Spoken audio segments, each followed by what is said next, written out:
Ve izâ maridtu fehuve yeşfîn. Her vakti ki merid etsem şu Allah bana şifa veriyor.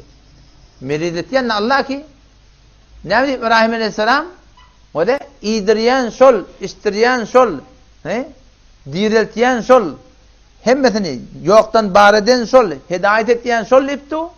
Ama meridçiliğe kalanına ve izâ maridtu her vakti ki men merid olsam kim men şifa veriyor diye? Şu men şifa veriyor diye. Yani Allah merid ettiyor ki Allah men merid edenle yine şu şifa veriyor diyemedi üstad.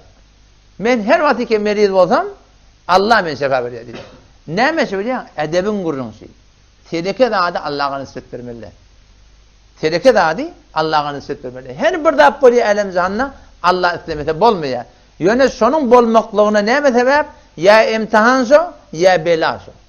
Başta melisilik geliyor. Maşinin ağıya, motordan yıkılıyordun, elin keter ketiye, elin palta degiye. Haydi bir müşkülüke düşse, şu kimden? Allah taraftan gelipti o. Yöne, sonun gelmeklerine kim sebep? Menin amalım sebep. Ya men imtihan oldun, ya sen imtihan oldun, yok da men günah ediptir, men başıma ne mi etti? Bela etti ustad.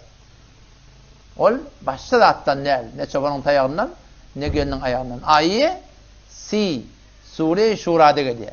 وَمَا أَصَابَكُمْ مِنْ مُصِيبَةٍ ol bir qiyinçilik hareketinin başına geliyor.